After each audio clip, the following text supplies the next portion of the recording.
Hello and welcome to this week's edition of the SRC podcast. Joining me, Big M, as always, Joe Wilson and John Harris. Good evening, gentlemen. How are we doing?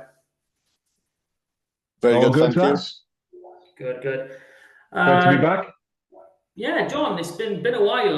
What have we been up to, bud? Anything interesting?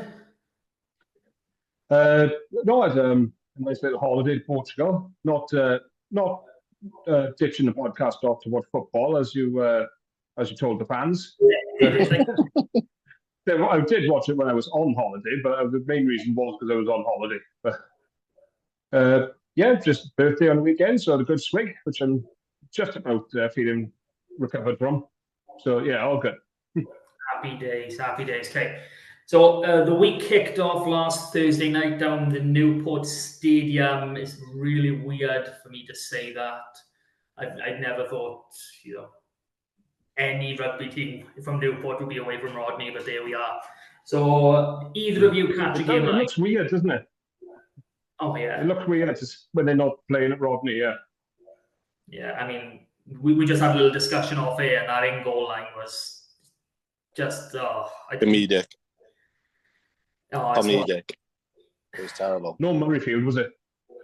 Nah, if they can get back to Rodney, they need to get back to Rodney. But obviously, that's a story for another day. Did either of you get to see the game live? Yeah. Yeah. Okay, Joel. I saw most of it.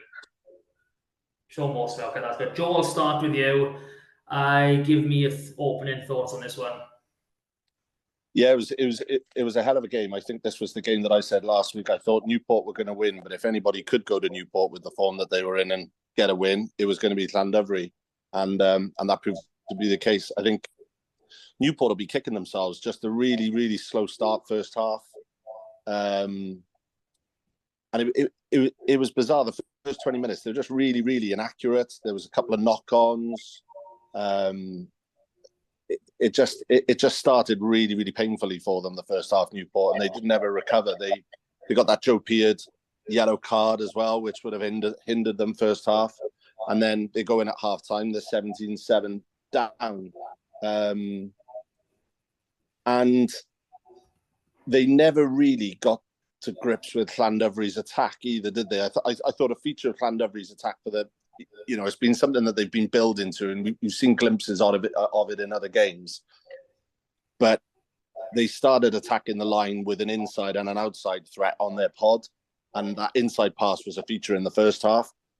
And I think Newport just making a few of the wrong reads, Llandovery were able to get over the gain line. But I thought it was telling that Llandovery were able to make quite as many line breaks as they did through the middle of the park in both halves. And that would have had a lot to do with the fact that those pods were able to go both sides of the ball carrier, and if they wanted to, then out the back with a second layer of attack. So I thought probably Newport's possibly poorest performance of the season, but fair play to Llandovery. They started quickly and they capitalised on it. 17 points in the first half, 13 in the second half. So well done, Llandovery, really. Yeah, I'm with you 100% there. I mean, what we saw in this Llandovery side was, not the complete opposite, but a lot more assured performance, edging out against Ebbw Vale, the previous week.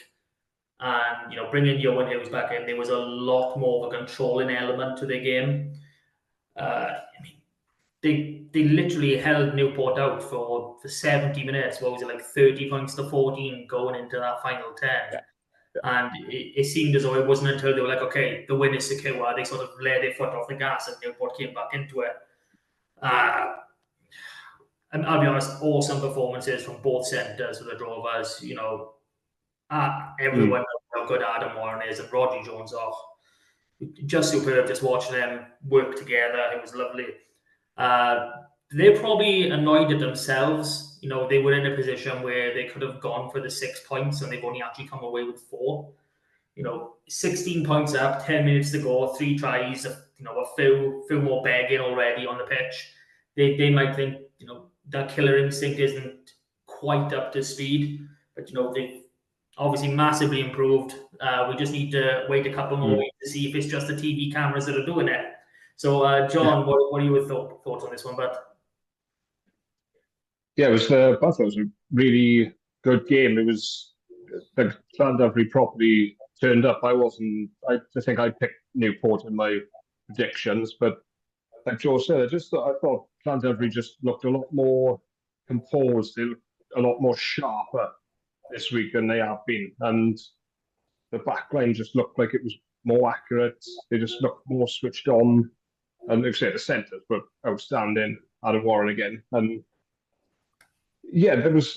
I think the scores flattered Newport. I think a little bit, but credit to Newport as well. They saw they could get something out of that game at the end, and they kept going right to the death and come away with 2 points, which put on top at the time.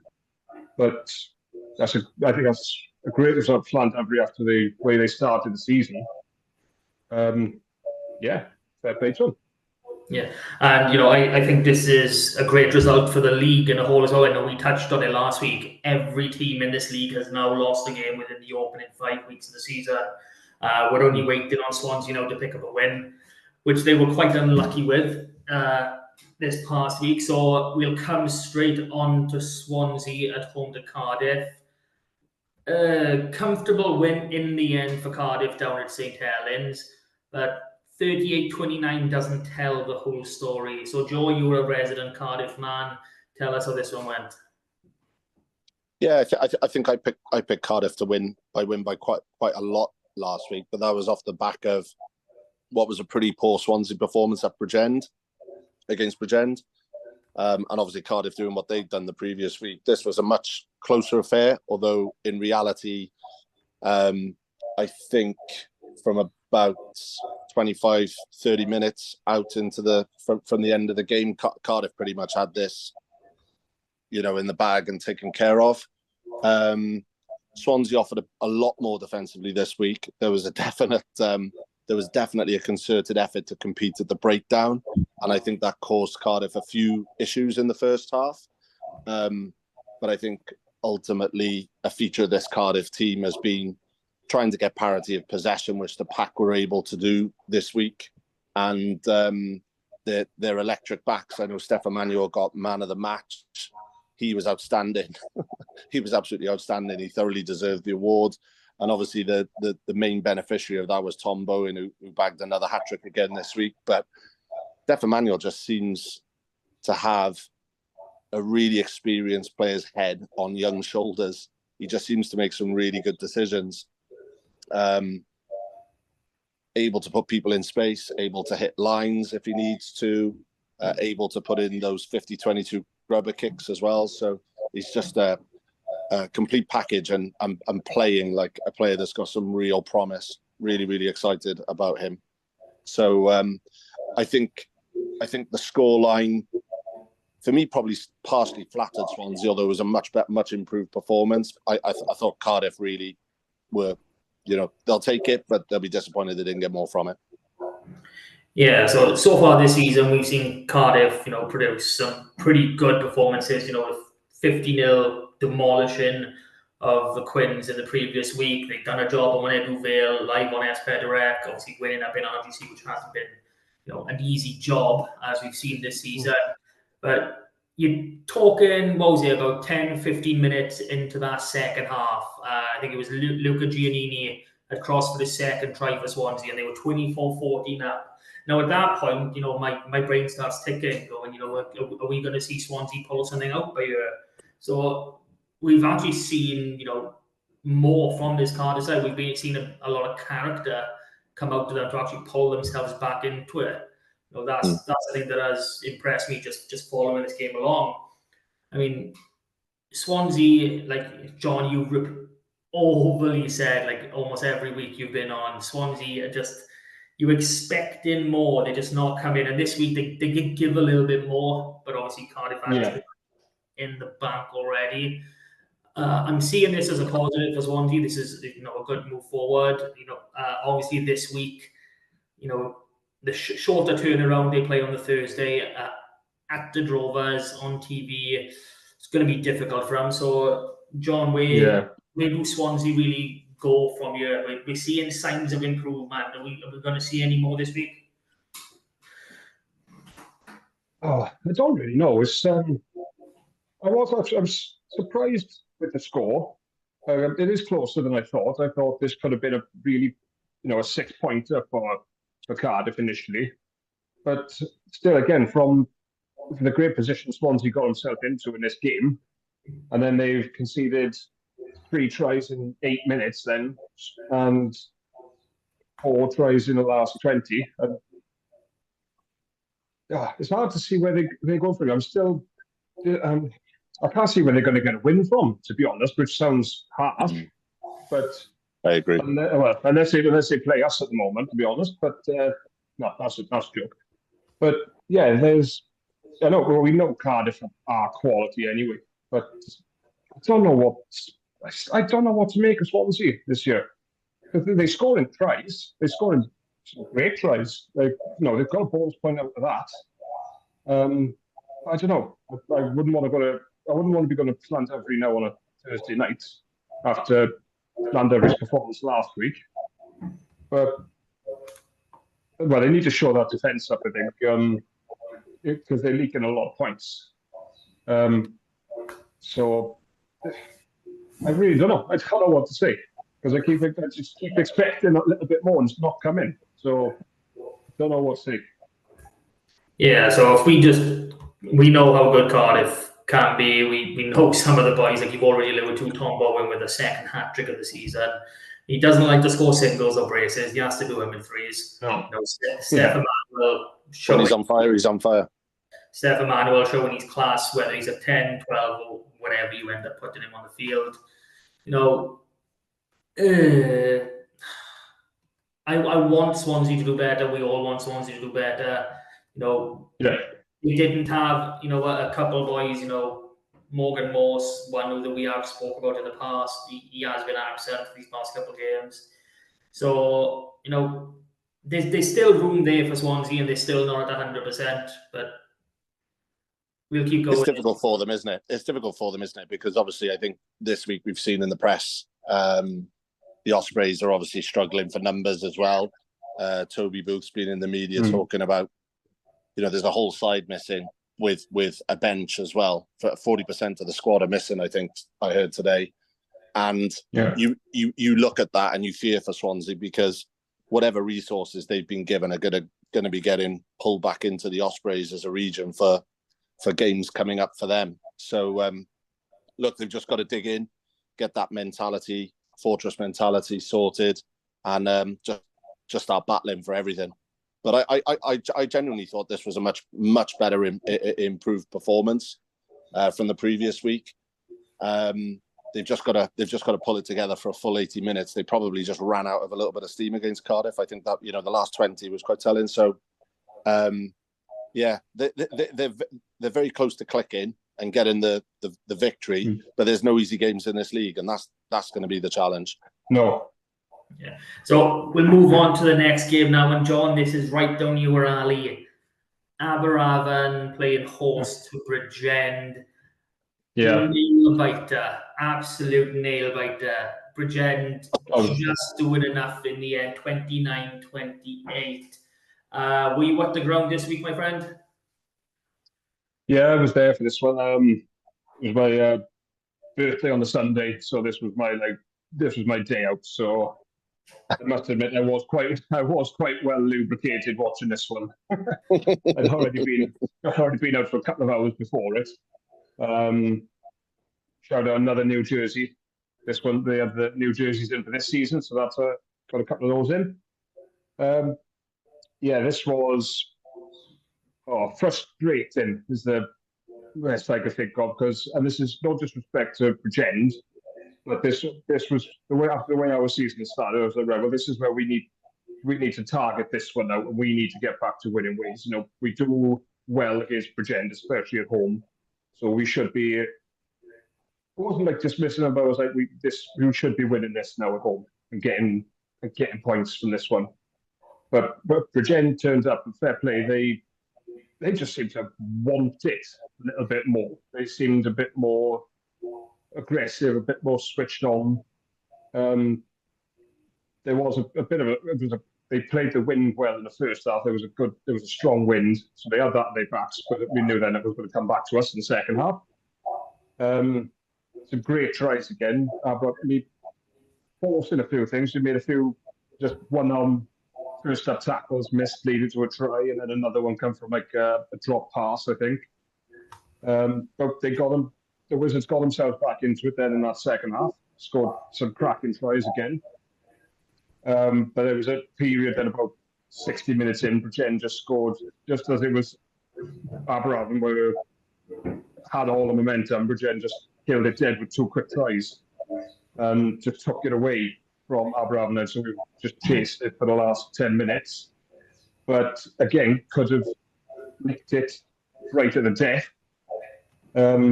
Just a shame that the try was a bit far out, like right on the touchline.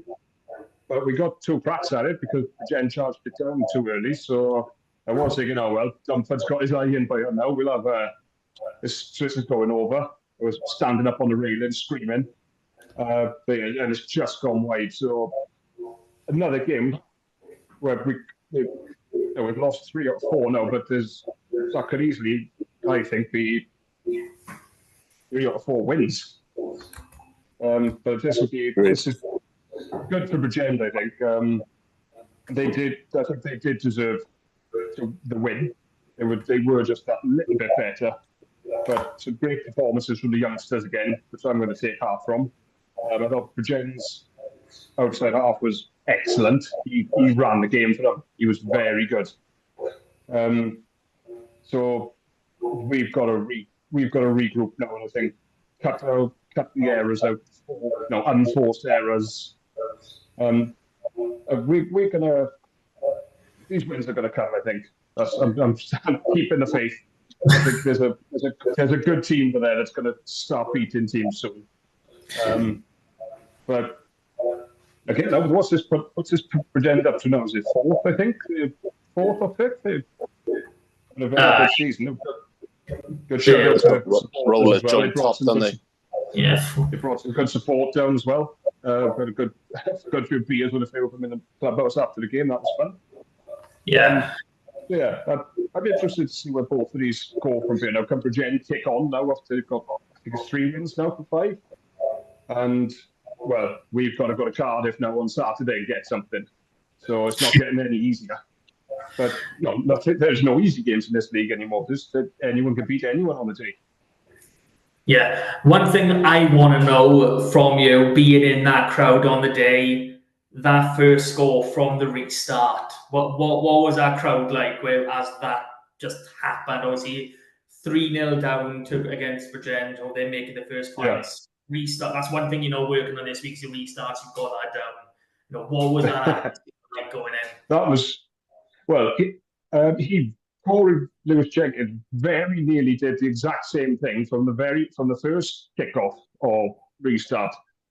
He got up there, almost caught it a couple of minutes before that one, and just knocked it on. So yeah, that was great to see, and that's where I was stood. He scored it right in front of where I was standing, and that was pretty. Yeah, that was pretty special. That was. He looks a good player, that boy. Happy days. So obviously, you were leading at the hour mark, and like you said, that 5 minutes where Jen got a couple of tries, they really took a stranglehold on that game. So Joe, what are you thinking on this one, mate? Were Aberafan unlucky in the end, or should Bridgend have done better really to hold out? I think the game was there for Aberafan to win. I genuinely do. I think they're a difficult proposition to beat at home, especially this team. And I betted against them previously when they were at home, and they won. And I betted on them this week to beat Bridgend down there, and they were one conversion away from doing it. Corey Lewis Jenkins got 2 tries, and I honestly I think it's one of those performances with it being a 1-point loss. I don't think Jason Hyatt can beat them up. When they go into and do a little bit of video analysis on this, there was so little in it. I just think, for me, there was very little to choose between the packs. I just think Bridgend's backline probably just edged it in the end. And we've spoken about the threats that Bridgend backline have got, and I just felt watching the game that they were probably the difference, the Bridgend backline, but there was virtually nothing to choose between these two sides, and I think Jason Hyde will be chuffed with the way that young Aberravon team performed, and they're not far from turning the corner and being in a position where they're going to beat Bridgend. I wouldn't be surprised at all if this fixture got reversed in the reverse fixture. It was that. Yeah. One thing we did see, if you watch the highlights now, Aberravon are a young side, but you do normally have quite a strong pack. For either Bridgend's second or third try, it was an Aberravon put in at the scrum. Bridgend really turned the screw, put you on the back foot, ball gets knocked on somewhere in the back line, and Bridgend on transition, they just move that ball so fluidly, and Llewellyn goes over. I mean, if you're looking for great positives to work on from a Bridgend point of view, you've got to say that their set piece is starting to work. And, we've all spoken about, Bridgend seeming to be a rather smaller, more fluid type of team this year, but that set piece is working for them. So it's going to be... And I think Bridgend on transition as well, they're a definite threat. You can tell they're working on that. Yeah, 100%. And, This isn't the end for either side. Obviously, we're still very early days, and like you've already alluded to, John, Cardiff this week it's going to be a difficult one, and Bridgend get to play host to Ebbw Vale, so that's going to be a tasty one for them. So on to the next game now.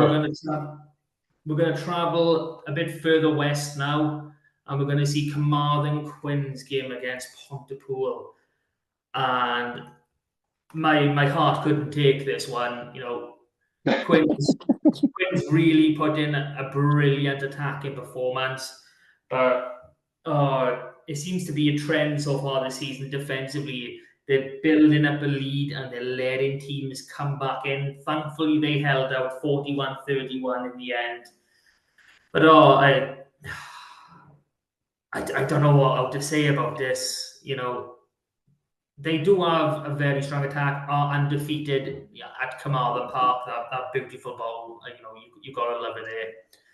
They actually pulled a boy up from St. Clair's, who are playing Division 1 rugby at the minute, to play 13 for them. Jack Howell's got a try on debut, so well done to him. Their attack is definitely clicking. Defense, on the other hand, they're leaking heavy points. I know we've already alluded to this last week after that 50 against Cardiff, and now another 30, but this time at home. I'm being positive about Carmarthen. They're picking up wins. They're scoring plenty of points, but that defense is an issue. John, what did you make of this one? That's a really good win, I think, for Carmarthen after that 50-0 hammering last week, Cardiff. You needed to follow up with a result, I think, didn't you? I think that's a freak result, that one last week against Cardiff. I don't see that happening again. I think Carmarthen on the whole have been very good this season. I think they've with RGC have been a surprise package. I think I've been really impressed with them. I thought this might be a little bit closer. I think I might have even picked Pontypool to sneak this one. I can't quite remember, but they attacked us, looked pretty good. They scored some really good tries. If you watch the highlights, and obviously, we've always said week in, week out, the attack is so. But as well as Carmarthen, I think Pontypool are starting to leak a lot of points lately. Was it 60 odd last week as well? 2 weeks ago. Yeah, I think the week before might have been 30-40 odd as well. So they need to just sort their defence out as well. But a great result for Carmarthen. Again, I'm just having fun about this league a little because I just can't call anything. It's just pointless doing predictions every week because we're just getting them wrong anyway. So whatever we do. Speak for yourself, my friend. I'm getting them wrong then anyway. Yeah, so all credit. Impressed. Yeah. Yeah, I mean, a lot of credit does still need to go to Pontypool. You know, they are still one of the top sides in this league. You know, they've had the sort of bounce around with the issues around their head coach leaving. You know, Tom Hancock stepping in as that head now. So it's still a little bit of time, you know, a bit of leeway for them to get all things properly settled in. Like that news only came a few weeks ago. So Joe, I'll come over to you now, but Pontypool, should they be worried, or is this just part of their process? No, I think Tom Hancock, he was actually announced before the game last weekend, and obviously he hadn't had a chance to have a look at the players and have his influence on training. This side that was selected to play down at Quins, there was 3 or 4 changes from the previous week. One of those was definitely an injury, but some of it would have been what Tom's seeing. So, look, they're not far off here. This was 10 points, and having seen the highlights of some of the highlights of the game, and having spoken to a couple of boys in the pack down there, they felt that they were just really indisciplined throughout the game, and a few too many unforced errors. And I think it's something Tom Hancock then later alluded to on social media. And I think they'll be kicking themselves, Pooler, because they've got the kind of pack that can cause a problem for most sides in this league. And if they get that, a little bit like the Cardiff scenario, if they can get that parity of possession, keep it a low error count game, then they're always going to be in with a shout. I mean, it's interesting. I think I'm right in saying they're the only team this week that scored over 30 points and didn't win. So they're not a million miles away from where they need to be. But fair play to Carmarthen Quins. I think Lewis Morgan, the hooker, got 2.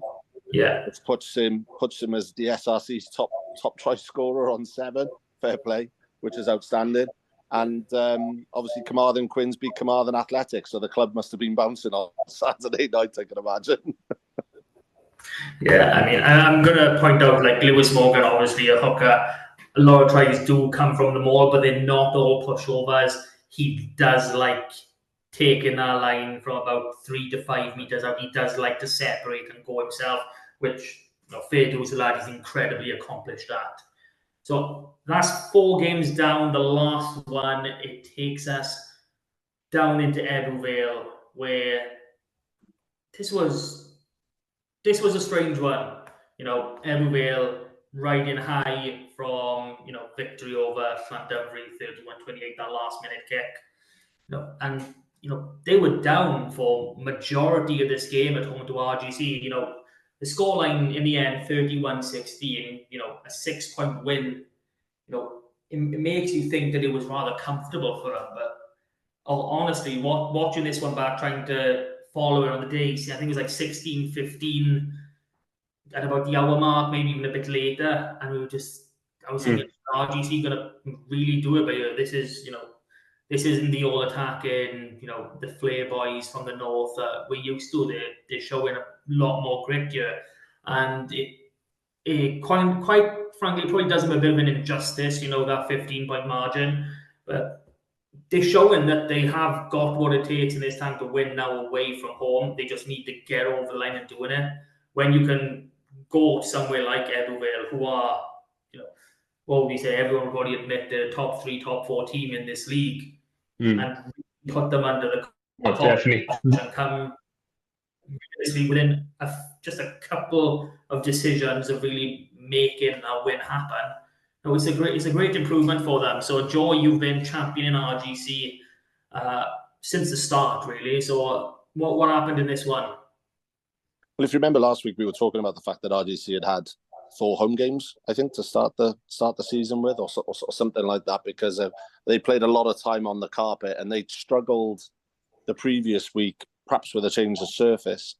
And we were sort of saying last week we fully expected RGC to come out and take the learnings from what is a slightly slower surface.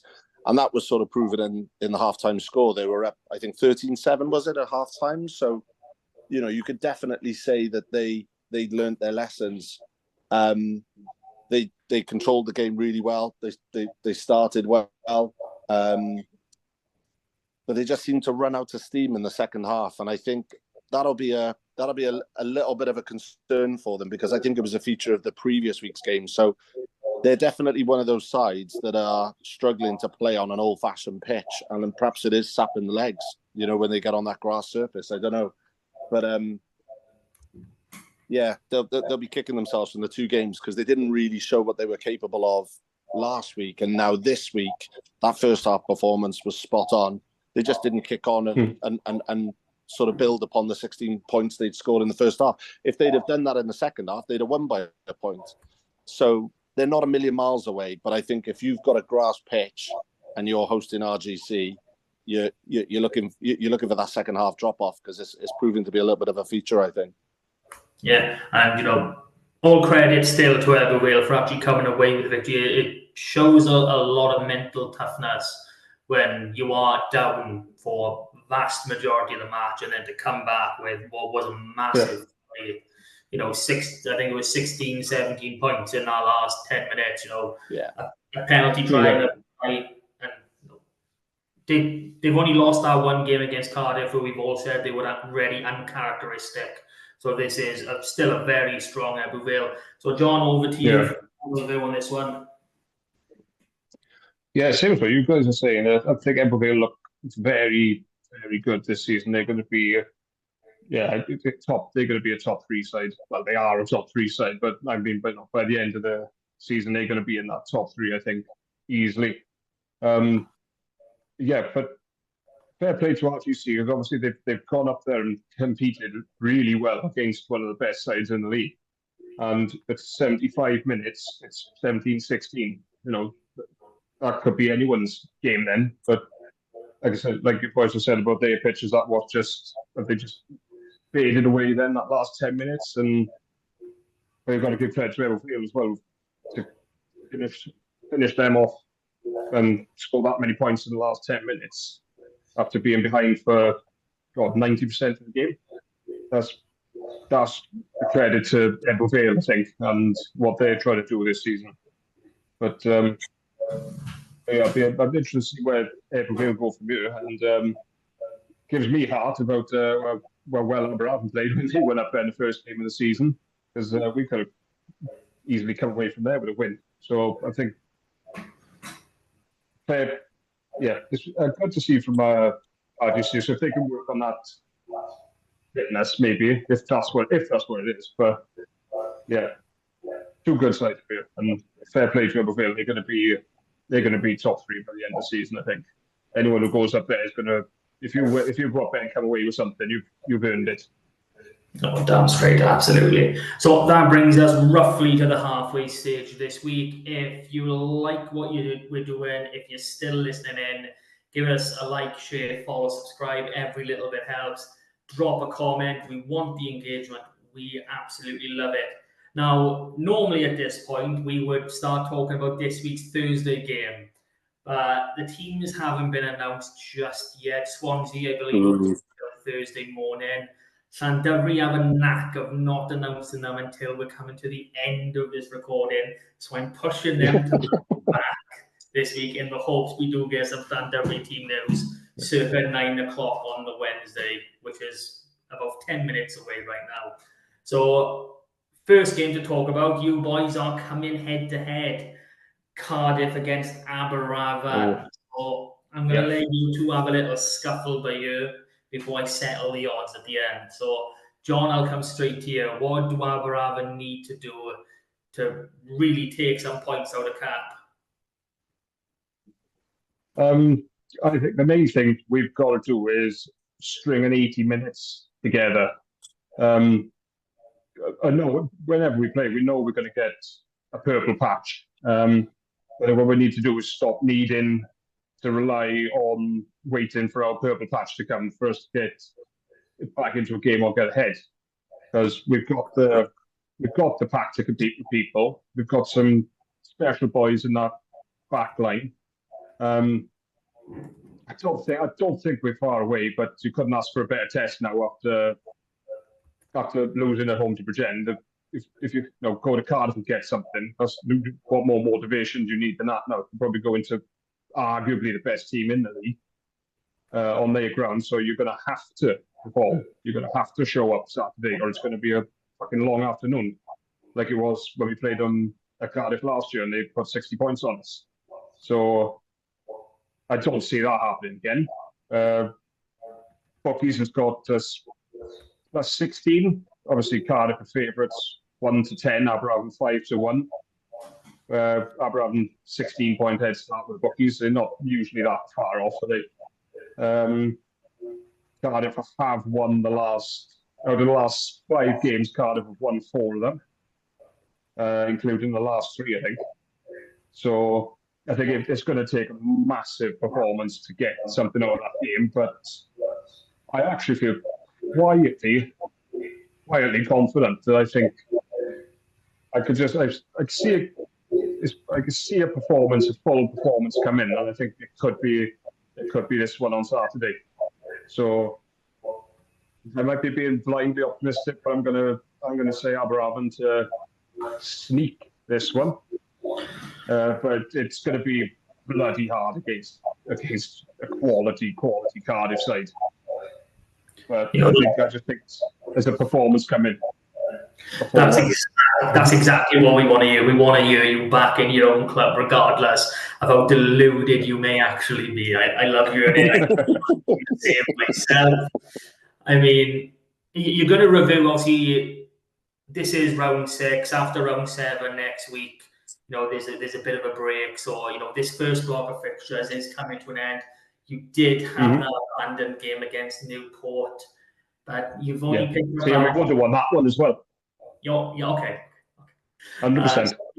So far on the table, you've only got that 1 win, but the performances have been strong. There's no denying you're in the fight in practically every game. So that is a positive. You just need to start churning out these wins. Don't quite think it's going to happen this week. And in all honesty, seeing that you host the Drovers the week after, who are on a bit of a resurgence, I think you are going to stay at the 1 win for this block. So, Joe, what are Cardiff going to exploit in this Aberravon side, my friend? And I'm already assuming you're back in Cardiff this one. I don't even need to ask. Yeah, I think Aberravon will be competitive. I'm not expecting a blowout here, and I think this will be, for me, one of the few games that will almost certainly go ahead with the weather that's forecast this weekend, because obviously they're playing a cap on the 4G.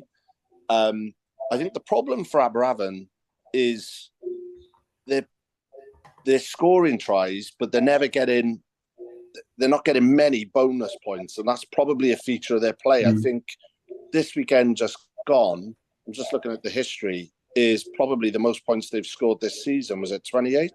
So I just think if they're going to have a hope of winning, they're going to have to breach that. But I'm not expecting the game to be decided until well beyond 50 minutes, 55 minutes. I think this will be a tight affair, but I think Cardiff will come good in the end, and I think those backs will be a feature. But Aberravon are going to have to back up last weekend's performance, and they're going to need 30 points plus to win, I think, this weekend. But for me, it's Cardiff, as you predicted. Yeah, so we've already spoken about it with Swansea and the Ospreys losing a lot of boys. We've seen a lot of injuries in the Cardiff Rugby's squad. Are the Rags at danger of losing some players in this match? It could be, and it'll be in the area that they don't want to lose them. It'll be in that pack area, because the backline's pretty young. That said, there's a handful of boys returning at Cardiff as well. So I know that Talupe Falatau's trained for the region. Josh Adams back in training on the training pitch. So hopefully that's going to free up a couple of other boys to sort of drop down and feature for Cardiff RFC. But I think the one loss that the Cardiff have had has come about because they haven't had parity of possession, and that Aberravon pack is a tough pack to put down. So if they do lose a load, Cardiff might struggle, and the weather's a leveler. So I'll back Cardiff, but like I say, I think this won't be decided until the back end of the time.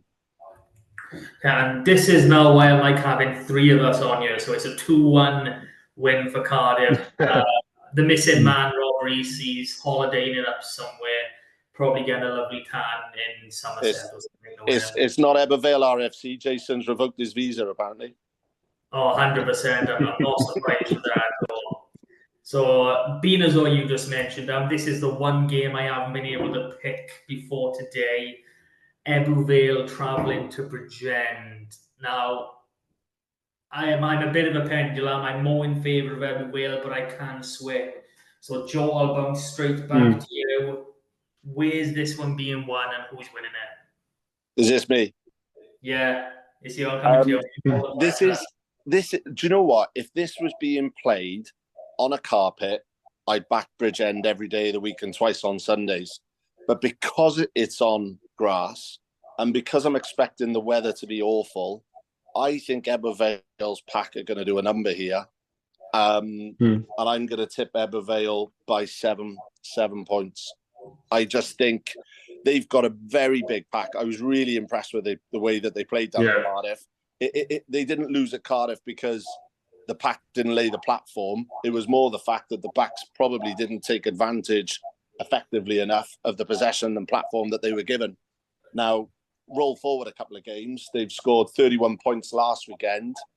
I think Ebbw Vale are scoring tries and they're getting their bonus points. So they're one of those teams that for them, the weather deteriorating is not a problem. They're more than happy to stick it up the jumper and pound teams. And I think Bridgend's first weekend was a bit wet down in Newport, wasn't it? I think from memory. They struggled with a big pack. So I'm going to tip Ebbw Vale for an away win here. Fair enough. I think you've convinced me as well. Ebbw Vale's going to get 2 votes on here. John's going to be the decider. There's going to be all for one for nothing. But yeah, credit to Bridgend. They've got some wins on there, but they're letting teams back in. And I think that's a weakness that this Ebbw side are going to start to exploit.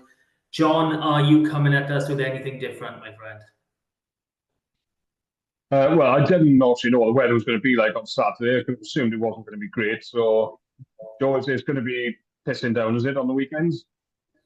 Yeah, we got rain now until the weekend. It might dry up, but I think the damage will be done to the surfaces.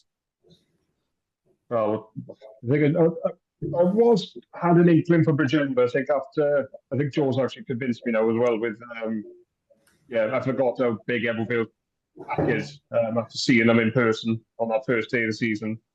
And I think that's probably is what it's going to come down to. Bucky's got Bridgend with a 4-point head start. So Bridgend 5-4, Ebbw Vale 4-7. We've got Ebbw Vale won 3 out of the last 5 and won the last one at the Brewery Field. So I think, my kind of heart wants to say Bridgend. I want to say they're going to follow up that way win at us with a home win. Then, so you know what, bollocks to it. They will. I'm going to go Bridgend for they're going to follow up in a way win with coming back to the Brewery Field and win at home. Yeah. Oh, I thought, John, I thought you were going to call a draw then. Yeah, you talk me into it, and I'm going to talk myself out of it. So I'm going to go Bridgend. Oh, man, I'm liking this. This is going well so far. Okay, so moving us down now. Pontypool at home to Newport. For me, Pontypool are not quite clicking in every area, and Newport are going to want to make a statement after that loss last Thursday. So we know what quality this Newport side is, and I'm obviously back in Newport. I've already made that abundantly clear. So, John, I'm assuming you've got the odds already in front of you. Yes, I'm ready. So Bobby's got his Pontypool 2-1 and Newport 4-11 on. So 8-point start, 8-point head start they give in Pontypool. Newport won both these fixtures last season. I could see Pontypool turning Newport over, to be honest, because it's at Pontypool Park. I don't think there's not going to be much in this. I see less than maybe 5 points at most, 4 or 5 points being in this, if that. So I think it's going to be really close and really physical. definitely physical. And I'm gonna go Pontypool just to sneak this one. Happy days, a mix-up already. Joe, we are coming to you for the decider. I agree with most of what John says. This is going to be a very tight fixture. You are deciding this for us, my friend. Pontypool or Newport at Pontypool Park. What's it going to be? Well, we've got a Gwent derby on our hands, chaps, and back in the day, these were blood and thunder derbies, and I think this is going to be no different. We've got a grass wicket to play on, which neither side will be bothered about. They'll be quite comfortable with that. And I think last weekend, both sides really stuttered to really perform at their peak. And it's funny because Newport really, if you've studied any of their games this year, although they've been winning, they've not been playing anywhere near what they're capable of. They've probably touched an 8 out of 10 once all season, and they got caught last week. They'll be eager to bounce back, but I don't see them beating Pontypool at Pooler Park. I think the wetter the weekend gets, the more it suits Pontypool. And I think that new regime under Tom Hancock at Pooler are doing good things. They were behind last week. They were error-strewn last week. They were indisciplined, and I'm backing Pooler to put that right this week. And it's going to be an old-fashioned classic, this one. I think there's going to be a real physical battle between the packs, and I think Pooler will do it by 1 point. 1 point. Oh. He is calling it tight this week. Okay. And I want a few cards in this game as well. I want to see some yellow cards in this game. I don't want to see no friendliness. Yeah. I want to just see yellows for the betters. It's on shit out of each other. for the betters. It's already for the better. No, I just want to see these two batter each other. I love it. Good old fashioned Pontypool Park in the pissing down range. Just go out there and smash each other pieces. Smart. Yeah. Love it. I think you've just sold another 1,000 tickets, mate. Honest to God. Okay. RGC get to play at home again against Carmarthen Quins. I believe in RGC is something I've already said a few times this season, and I really do. I'm back home on their own surface. I think they are a completely different animal, like we've alluded to earlier. As good as the Quins have been in attack, it can't be underestimated how important this travelling factor really is. Yeah. And, if this was maybe 2 or 3 more games down the line and Quins had a run of 2-3 wins, then I might be thinking differently. But having to travel up there, RGC will be really kicking themselves for letting Ebervale really come back in and take our game away from. I'm expecting a big bite back from RGC this week. So, Joe, over to you, my friend. What's going on here? Yeah, it's funny. Carmarthen Quins are a weirdly strangely difficult side to predict, aren't they? They get a slapping down at Cap, and then they turn around and beat a decent pack in Pontypool at home.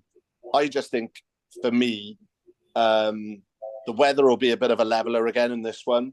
The travel is definitely a factor when you've got to go to RGC for anybody. But I just think RGC are at home on a carpet, and I think Quins will still be having nightmares of the carpet at Cap. So I'm tipping RGC to score in excess of 35 points. And if they do that, I think they win by 7 minimum. So RGC, I've got 2 votes for you. John, what are the bookies saying, and where is your vote going? The bookies have got RGC favourites this one, 1-4, Carmarthen 5-2. 10 points head start they're giving Carmarthen in this one. I personally think that's sounding about right. RGC have won 3 out of the last 5, including the last game between these two up in RGC. Like you boys were saying, I think if this was down in Carmarthen, I'd have a different winner for you, I think, because it is up there on that pitch with the travelling. RGC are playing very good rugby, and not to say Carmarthen as well. These two teams have really impressed me this year. They've been I think the standouts in the fact that we both picked them to be the two bottom sides. We've all picked them to be the two bottom sides, and they've surpassed what we expected. I think so. I think the Puckies have got us pretty spot on. I'm going to say RGC around the 10-point mark. So there we go. That now brings us on to our Thursday night game, and sadly, no team news has come through. I'm literally come on. I am clicking on it, I'm refreshing, and like, please, somebody give me something to go off. Don't they realize we need these team sheets to really give a good prediction for the Thursday night game? Got millions listening around the world, but you're waiting for this news. The millions and millions, exactly. Millions, We've got the biggest crowd in the world, so we're gonna have to base them off, previous sides. Llandovery have actually made a fair few changes in the last couple of games, but I don't think that back line is going to change at all. We saw Ed Scragg and Chris Long come back, and Ed Scragg making his first appearance of the season against Newport. So, they certainly seem to do their job very, very well. I mean, Swansea obviously looking for their first win. It's not good to be going to the reigning champions, and they're looking as if they've got a bit of mojo back. So I can't see anything other than a Llandovery win on this one, I'm afraid, Swansea. I'd like for you to come close, but honestly, the way I'm looking at it, I'm thinking this could be a 6-pointer for Llandovery. John, straight to you. It's hard to disagree with any of that. Yeah, Puckies have got Llandovery 1-18, Swansea 7-1 with 21-point head start. The Puckies are giving Swansea. Wow. Llandovery have won the last 5 meetings between these two, and scored 45 plus points in the last 3 times they played each other. I wouldn't fancy probably anyone going up Llandovery and getting a win there. I know Everfield did, but I did pick it, but I can't see how Swansea are going to go to Llandovery after Llandovery's performance last week as well. They're going to be bouncing. And I can't see I can't see anything other than a Llandovery win here, probably with a 6-point bonus as well. Not to say Swansea can't come away with a try bonus, man. They are scoring tries, but they're going to need to, you're going to need to score 30 plus points down there to come close and stop Llandovery scoring. And I just don't see how they're going to do that. I think most teams would struggle to do that. Yeah, and we've already got to add in the point that we mentioned earlier. The Ospreys could be taking a few boys away from this Swansea side.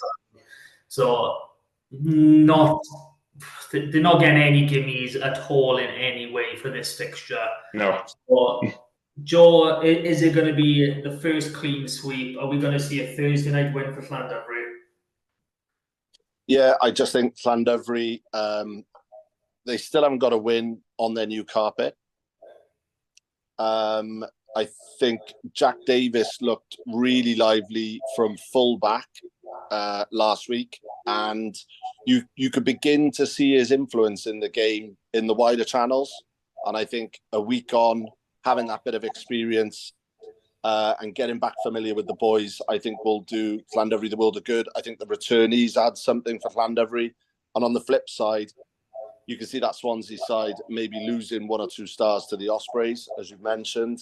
And I also just think that winning is a habit thing. Swansea don't have it at the moment, and that's the last place you want to be going is down to Llandovery. So, I'm predicting only 5 points for Llandovery, not 6, but I'm fully expecting them to get a try and a bonus point. And, I'm going to predict Jack Davis to get at least 1 try as well. Yeah, Jack Davis is an incredibly talented player. I'm expecting to see more of him at the URC level, quite shortly. But there we have it. That's all the games done for this week. Thank you, everyone, for listening. We'll be back again next week. And thank you to a gorgeous gentleman for joining me. I look forward to seeing you again next week. Bye, everyone. Cheers up. Take care. Cheers, everyone. Ta-ra.